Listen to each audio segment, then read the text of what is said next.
नेतृत्व में 40 की 40 सीट जीतनी है और पूर्णिया और कटिहार लोकसभा 40 में है। और इन्हीं बातों के साथ पुनः मैं आप सभी का अभिनंदन करते हुए सभी मतदाता भाइयों बहनों से अपील करना चाहूँगी कि 26 तारीख को तीर छाप का निशान है, उसके सामने बटन दबाना है। इन्हीं बातों के साथ आप सबको बहुत बहुत धन्यवाद।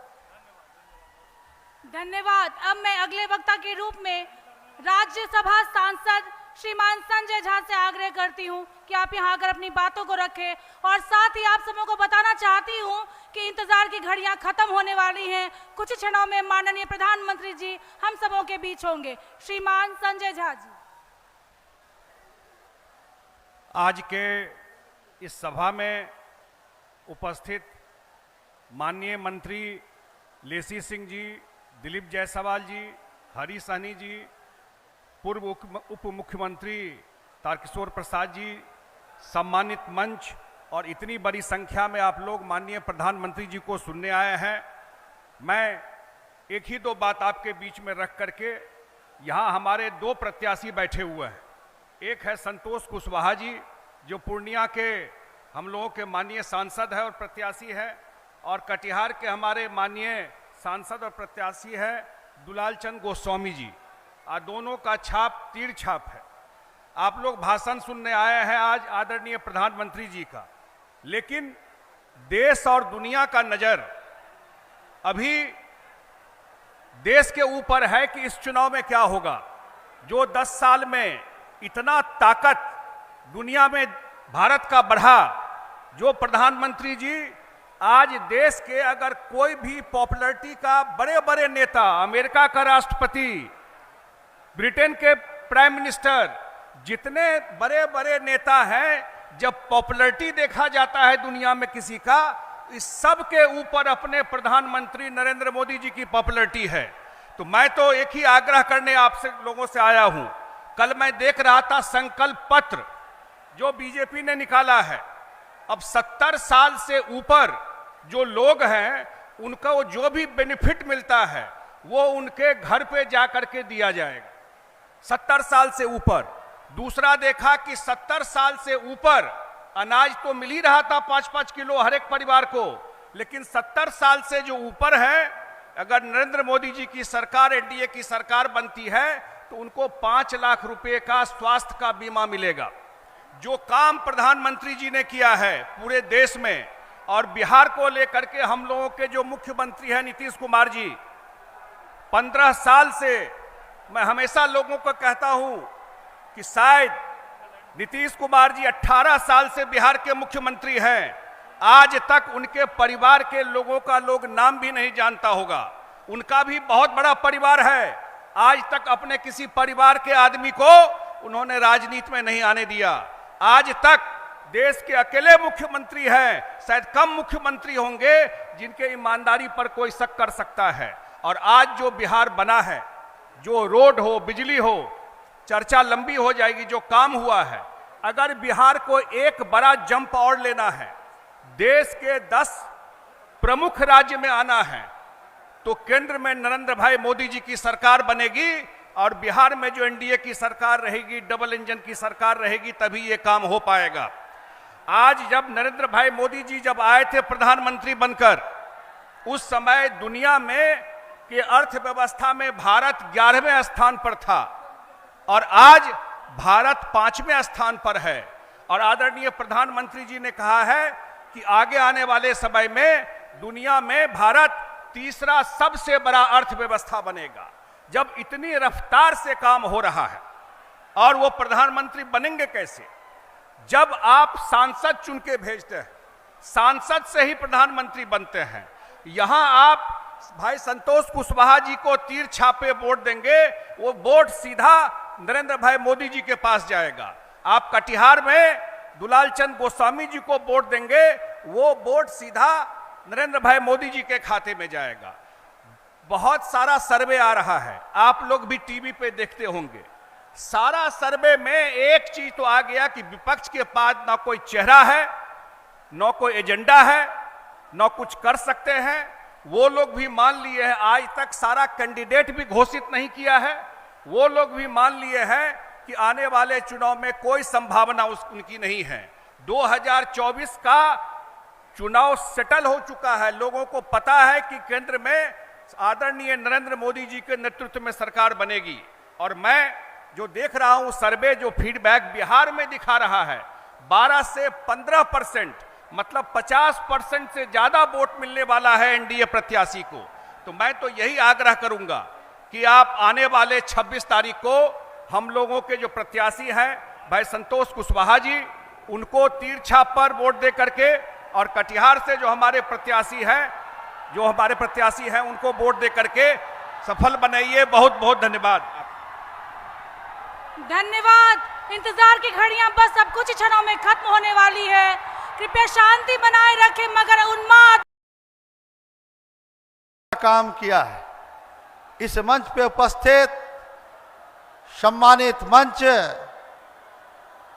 राज्यसभा सांसद संजय झा जी, बिहार सरकार के मंत्रिपरिषद के सदस्यगण, माननीय विधायकगण, नगर परिषद की महापौर, मंच पे बैठे सभी सम्मानित जिला अध्यक्ष और एनडीए के कार्यकर्ता साथी, आप सबों ने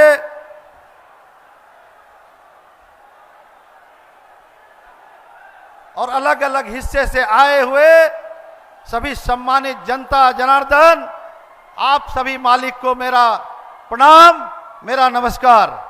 आप सबों ने मुझे 2 बार आशीर्वाद देके लोकसभा भेजने का काम करने का काम किया है। 2005 के पहले यहां की स्थिति क्या थी? न बिजली थी, न सड़कें थी, किसी चीज का अस्तित्व ही नहीं था। सूबे में तो जंगल राज था, लेकिन पूर्णिया में महाजंगल राज था। और उसी जंगल राज के संस्थापक सदस्य आज आप सबों के बीच में भेष बदल कर आए हैं और आपके आंखों में धूल झोंकने का प्रयास कर रहे हैं। ये बहुरूपिया प्रत्याशी के समय कितनी बहनों ने विधवा हो गई, कितनी मां के कोख उजड़ गए, यह आप सबको पता है। क्या आप चाहेंगे कि फिर से पूर्णिया में ऐसे जंगल राज की वापसी हो? हमारे प्रतिद्वंदी पूछते हैं कि 10 वर्षों में मैंने क्या किया। मैं बताता हूं कि मेरे संसदीय क्षेत्र में सुशासन आया, गुंडा राज समाप्त हुआ, रंगदारी टैक्स बंद हुई, university, medical college, agriculture college, GNM college, ANM college खुलने का काम हुआ। और हम लोग तो कलम और किताब बांटने वाले लोग हैं। हम लोग कोई पुरलिया में आर्स गिरा के बांटने वाले लोग नहीं हैं। और इतना ही नहीं, पूर्णिया में मेरे कार्यकाल में पासपोर्ट ऑफिस भी खुला, बिहार माध्यमिक शिक्षा बोर्ड की कार्यालय भी खुली, सीमेंट सेंटर जो पशुओं के सुधार के लिए खुला, 6 लेन सड़क का निर्माण, यहाँ पे व्यवसाय के लिए भय मुक्त वातावरण बनाया गया, दर्जनों मॉल खुली, दर्जनों अस्पताल खुले, कई काम ऐसे हुए हैं। यहाँ पे नामचीन वाहनों की, नामचीन जो देश का प्रोडक्ट है उसका यहाँ पे सभी चीजों का शोरूम खुला। आप सबने 15 वर्ष में क्या किया? जब आपने यहाँ पे आपको मौका मिला था तो वो हम बताते हैं आपने क्या किया। बहुत मुश्किल से 15 वर्षों में पूर्णिया का जो दाग झुला है, उस दाग को फिर से पूर्णिया में नहीं पड़ने देना है। यह जो अराजक स्थिति थी उसको नहीं आने देना है। आपको बताते हैं कि आपने 15 सालों में क्या किया। आपने 15 सालों में 30 से अधिक राजनीतिक हत्या करवाने का काम किया और 30 से अधिक व्यवसायियों को यहां से पलायन करने के लिए मजबूर किए, यहाँ के डॉक्टरों को पलायन करने के लिए मजबूर किया। आपने यहाँ के हमारे पूर्व विधायक शहीद अजीत सरकार को 100 गोलियों से बुझवाने का काम किया। ये जनता ने आपको काम किया। एक प्रत्याशी लालटेन लेके आया हुआ है, उससे भी हम कहेंगे कि हमारी ही पार्टी में थी, लेकिन उनको नीतीश जी ने जमीन से उठा के बिहार सरकार में मंत्री तक बनाने का काम किया। उसके भी पीठ में खंजर डालने का काम उन्होंने किया है। इसीलिए आज प्रधानमंत्री जी आए हैं जो पूर्णिया का विकास तेज गति से बढ़ रहा है और तेजी से बढ़े। माननीय मुख्यमंत्री जी का आशीर्वाद और माननीय प्रधानमंत्री जी आज आशीर्वाद देने के लिए आए हैं। ये हम सबके लिए गर्व की बात है। जो पूर्णिया का एयरपोर्ट का मामला है, 2025 में तक पूर्णिया का एयरपोर्ट चालू हो जाएगा। माननीय प्रधानमंत्री जी है तो इस चीज की गारंटी है। और जो विकास के काम है, इन्हीं शब्दों के साथ बहुत बहुत धन्यवाद, बहुत बहुत आभार। अब मैं प्रधानमंत्री मोदी जी से आग्रह करती हूँ, जिसे सुनने के लिए हम सभी यहाँ इकट्ठे हैं।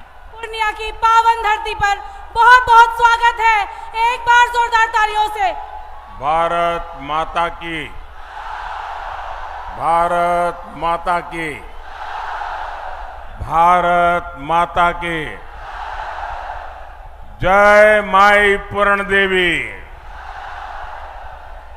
बिशहरी माई की जय। मैं भक्त प्रहलाद और महर्षि मेही बाबा की इस पावन धरती को नमन करता हूं। मौर्य साम्राज्य के रूप में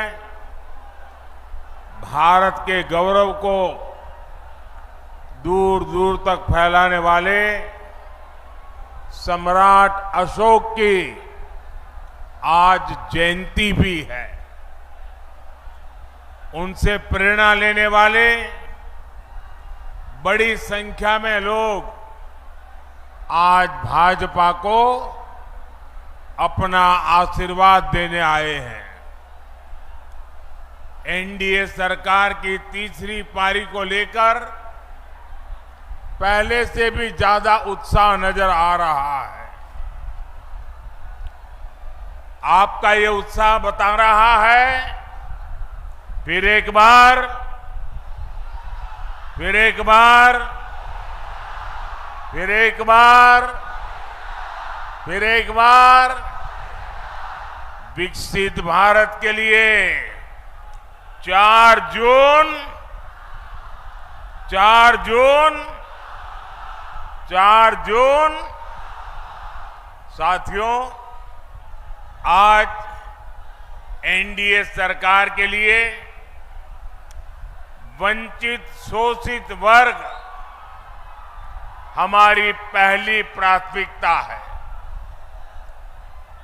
जिसको किसी ने नहीं पूछा, हम उसको पूज रहे हैं। एक समय था जब केंद्र की सरकारें बिहार को पिछड़ा कहकर पीछा छुड़ा लेती थी। बिहार की सरकारें सीमांचल को पिछड़ा कहकर के पलड़ा झाड़ लेती थी। लेकिन हमने सीमांचल और पूर्णिया के पूर्ण विकास को अपना मिशन बनाया है। एनडीए सरकार ने सीमांचल के भाग्य को बदलने के लिए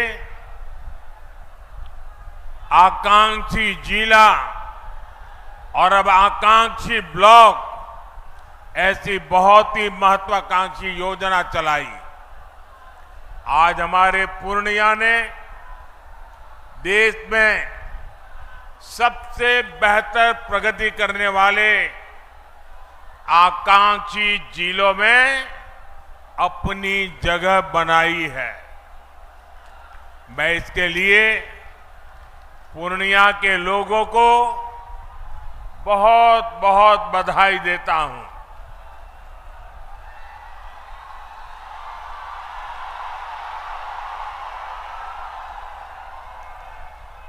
साथियों, आपका उत्साह अद्भुत है।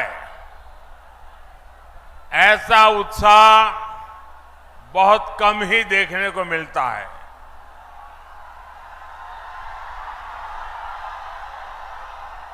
लेकिन अगर आपका उत्साह मेरी आवाज पहुंचने ही नहीं देगा तो फिर इस सभा का फायदा क्या होगा?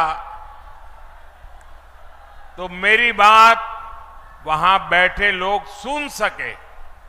इसलिए मेरी आपसे प्रार्थना है कि आपके नारे, आपके उत्साह को थोड़ा नीचे करें तो अच्छा होगा। करेंगे मेरी बात को मानेंगे? क्या मानेंगे? बिहार के लोग इतने बढ़िया है, यहां के नौजवान इतने बढ़िया है कि मेरी हर बात को स्वीकार करते हैं। ये मेरा सौभाग्य है।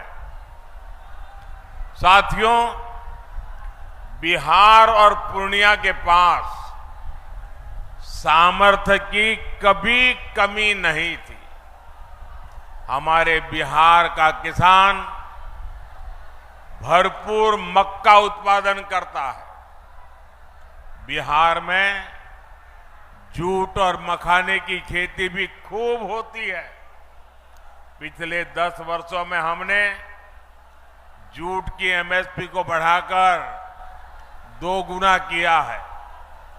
बिहार का 20% मखाना अकेले पूर्णिया के किसान ही पैदा करते हैं।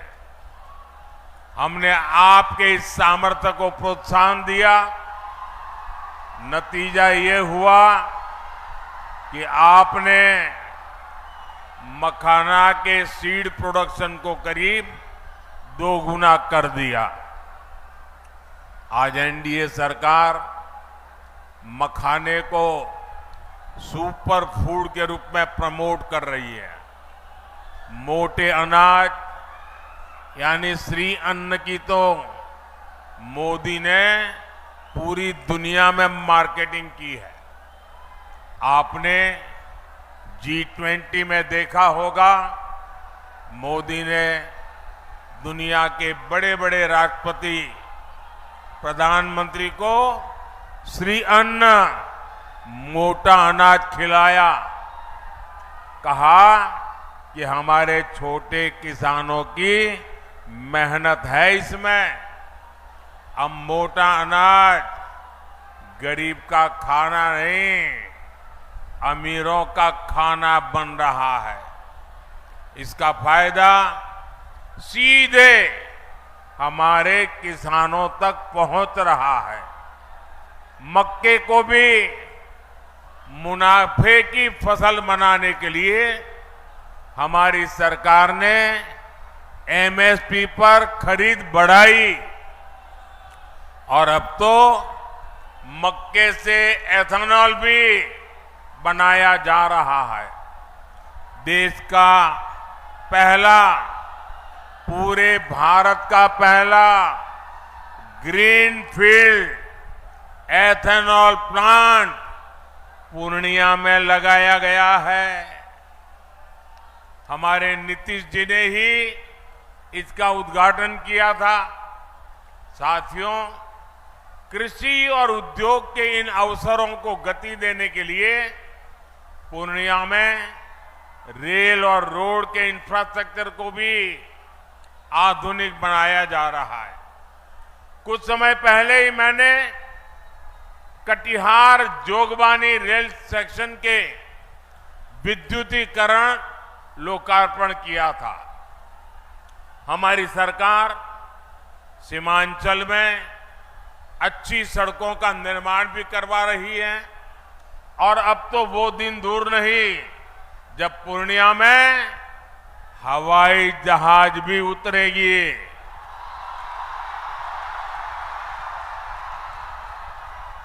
हमारी सरकार सीमांचल में वंदे भारत, नमो भारत जैसी ट्रेनों के जरिए कनेक्टिविटी बढ़ाने और बेहतर स्वास्थ्य सुविधाओं के लिए भी काम करेगी। साथियों, मोदी के लिए आपके सपने ही मोदी का संकल्प है। इसलिए गांव, गरीब, दलित, वंचित दशकों से जिन समस्याओं से जूझ रहे थे, मोदी ने 10 साल में उनका समाधान दिया है। देश के 25 करोड़ गरीबी से बाहर तब आए जब हमने दिन रात उनके लिए मेहनत की। देश के 4 करोड़ गरीबों को पीएम आवास तब मिला जब आपने मोदी को सेवा करने का आशीर्वाद दिया। देश के 50 करोड़ से ज्यादा दलितों, वंचितों, गरीबों का बैंक में खाता तब खुला जब आपने मोदी को आशीर्वाद देकर के सेवा करने का मौका दिया। करोड़ों माताओं बहनों को चूल्हे के धुएं से मुक्ति तब मिली जब मोदी ने उज्ज्वला सिलेंडर देकर उनकी सूध ली। देश के 11 करोड़ परिवारों तक पहली बार पाइप से पानी तब पहुंचा जब मोदी ने हर घर जल को अपना मिशन बनाया। आज 11 करोड़ छोटे किसानों के खातों में किसान सम्मान निधि भी एनडीए सरकार ही भेज रही है। इन योजनाओं का बहुत बड़ा लाभ हमारे ततमा समाज, महलदार समाज और ऋषिदेव समाज के मेरे परिजनों को भी हुआ है। लेकिन साथियों, मोदी इतने से संतुष्ट नहीं है। जो काम हुआ है ना, वो तो ट्रेलर है, ट्रेलर।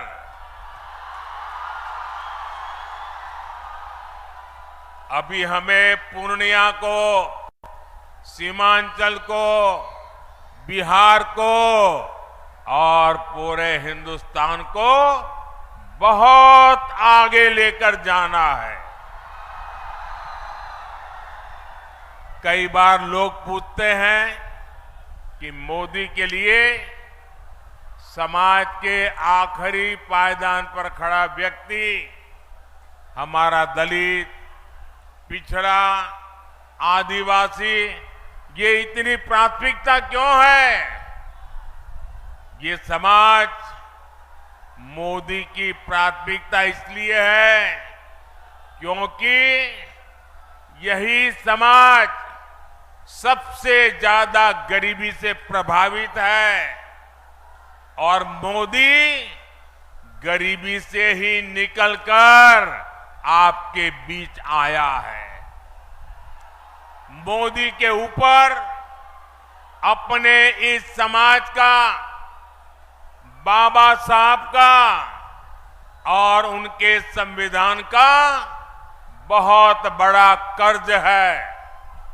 इसलिए हमारी सरकार ने संविधान को एक श्रद्धा का स्थान मिले, संविधान को आस्था का स्थान मिले, संविधान के प्रति देश का प्रत्येक व्यक्ति समर्पित हो, संविधान की भावना को हर देशवासी तक पहुंचाने के लिए लगातार काम किया है। हमारी ही सरकार ने देश में संविधान दिवस मनाने की शुरुआत की।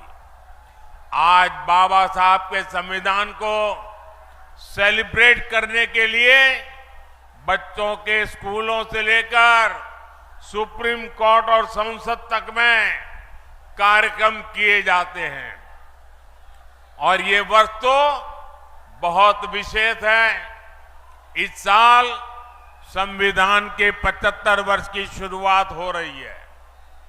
जैसे हमने आजादी के 75 वर्ष पर आजादी का अमृत महोत्सव मनाया, इसी तरह इस वर्ष हमें संविधान के 75 वर्ष का पर्व मनाना है।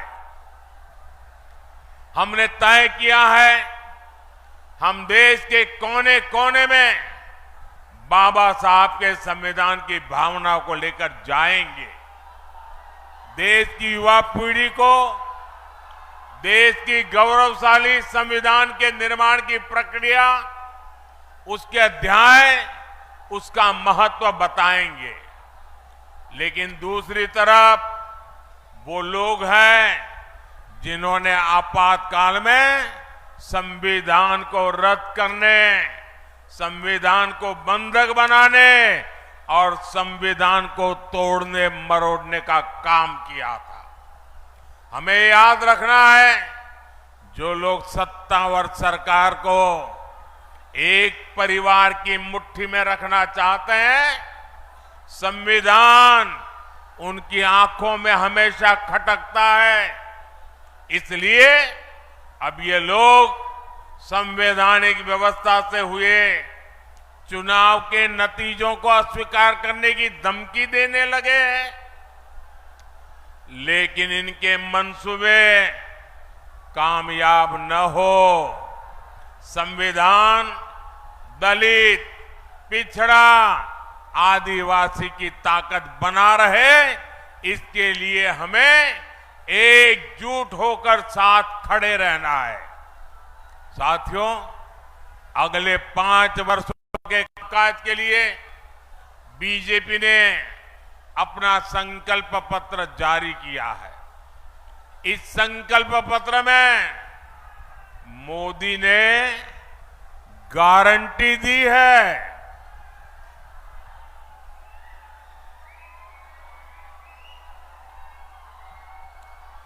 देश के सभी जरूरतमंदों को आगे भी फ्री राशन, मुफ्त राशन मिलता रहेगा। मोदी ने गारंटी दी है, गरीब, दलित, वंचित के कल्याण से जुड़ी योजनाओं को हम हर जरूरतमंद तक लेकर जाएंगे। हमारी सरकार 3 करोड़ नए पक्के घर बनाएगी। देश में 70 साल से अधिक उम्र के सभी बुजुर्गों को मुफ्त इलाज की जिम्मेदारी भी सरकार उठाएगी। आप अपने परिवार में अपने बुजुर्गों को कह दीजिए, अब वो बीमारी को छुपाए नहीं। अगर कोई तकलीफ है तो मोदी बैठा है। ये मोदी की गारंटी है। साथियों, पिछले 10 वर्षों में एनडीए सरकार ने वो काम किए हैं जिन्हें पहले असंभव माने जाते थे। आज हर कोई कह रहा है, बड़े कामों का दम सिर्फ भाजपा के पास है, एनडीए के पास है।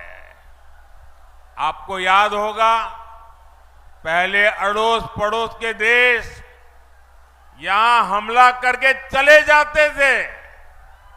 सीमा पर हमारे जवानों की आए दिन शहादत होती थी।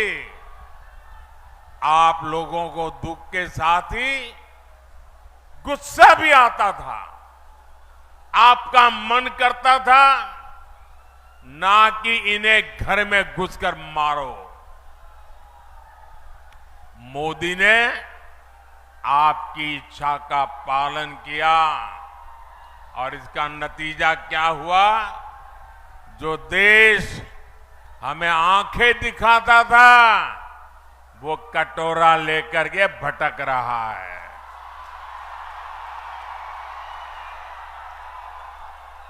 साथियों, दशकों से देश में लोग मांग कर रहे थे कि कश्मीर में अलग झंडा, अलग संविधान नहीं चलना चाहिए।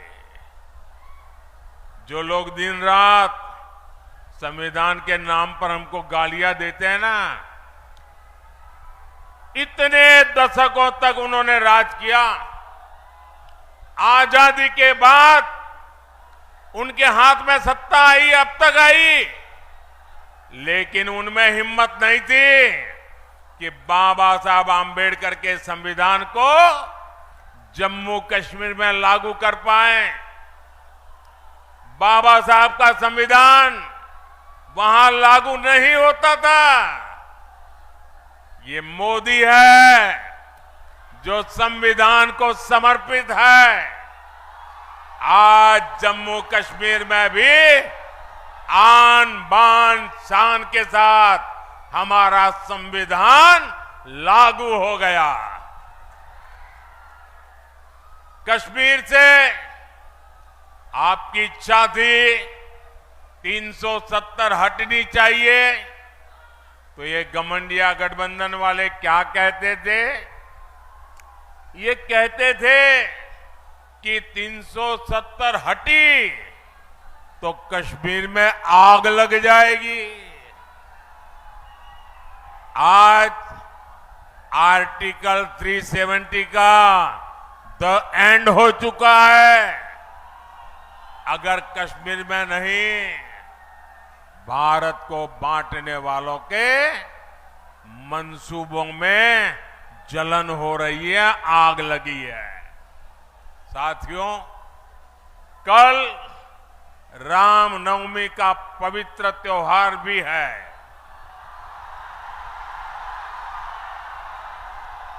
ये लोग राम मंदिर के लिए भी यही कहते थे, बोलते थे कि राम मंदिर बना तो देश में आग लग जाएगी। आज हमारा राम मंदिर पूरी दुनिया में भारत का गौरव बढ़ा रहा है।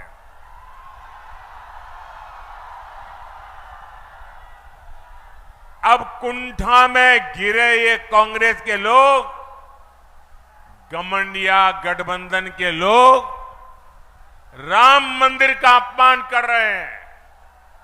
घमंडिया गठबंधन ने तो सनातन को मिटाने की कसम खा रखी है।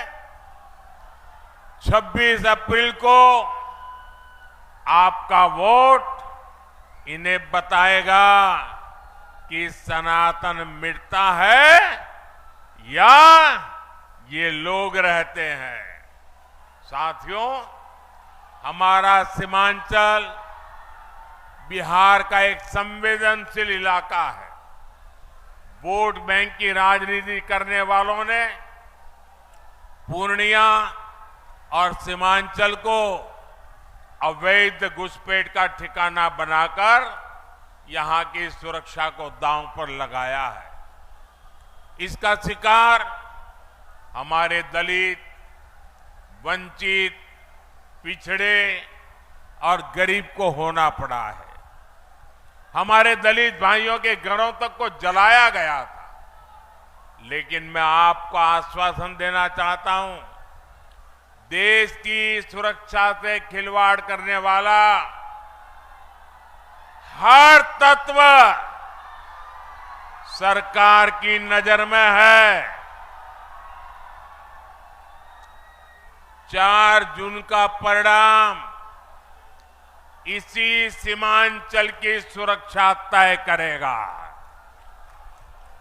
और जो लोग राजनीतिक फायदे के लिए सीएए का विरोध कर रहे हैं, वो भी एक बात जरूर जान ले, ये मोदी है, ये न डरने वाला है और ना ही झुकने वाला है।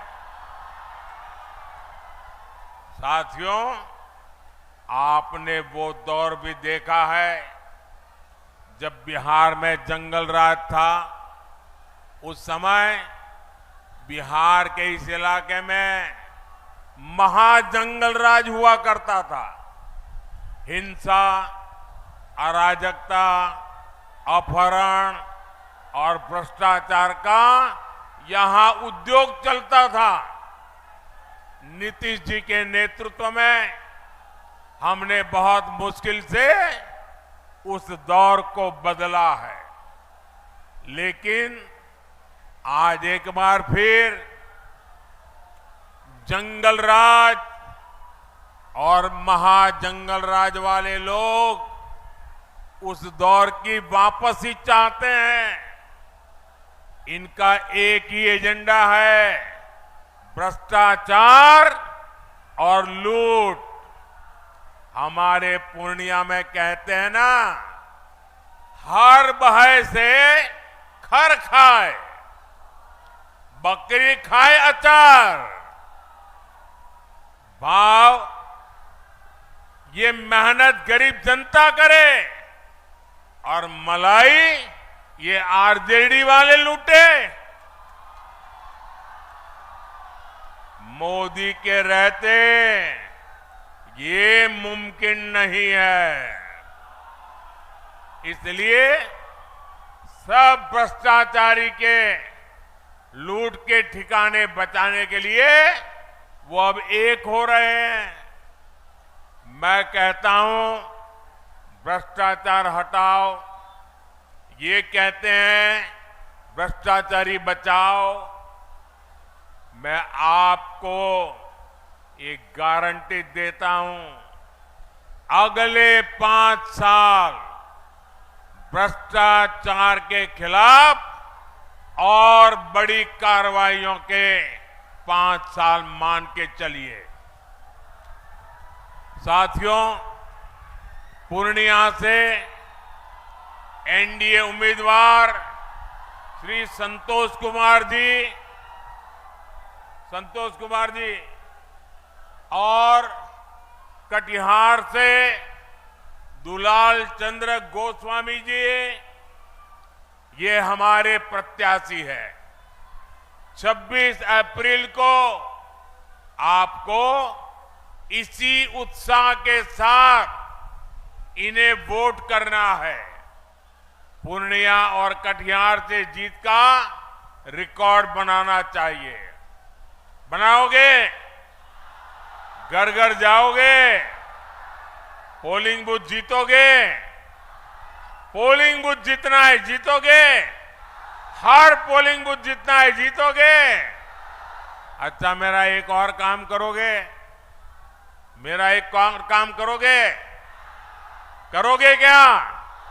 ये मेरा काम है, करोगे? देखिए, यहां से जाने के बाद घर घर जाइए और जाकर के सबसे कहिए कि हमारे मोदी जी आए थे, उन्होंने आपको प्रणाम कहा है, मेरा प्रणाम पहुंचा दोगे? देखिए, मेरा प्रणाम पहुंचेगा तो सभी परिवार के लोग मुझे आशीर्वाद देंगे। और जब परिवार के बुजुर्गों का आशीर्वाद मिलता है ना, तो नई ऊर्जा मिलती है, नई शक्ति मिलती है, और मैं उसके लिए दौड़ता रहूंगा, आपके लिए दौड़ता रहूंगा। और पहले ही मैंने कहा था, मेरा पल पल आपके नाम, मेरा पल पल देश के नाम। और इसलिए मेरा संकल्प है 24/7 फॉर 2047 विकसित भारत के संकल्प को पूरा करने के लिए 24/7 हर पल आपका। मेरे साथ बोलिए, भारत माता की, भारत माता की, भारत माता की। बहुत बहुत धन्यवाद।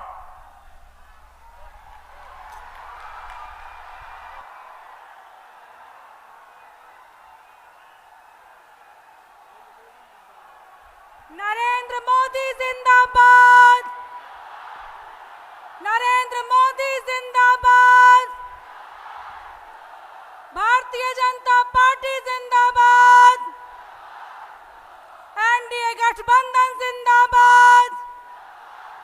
जय जय श्री राम, जय जय श्री राम।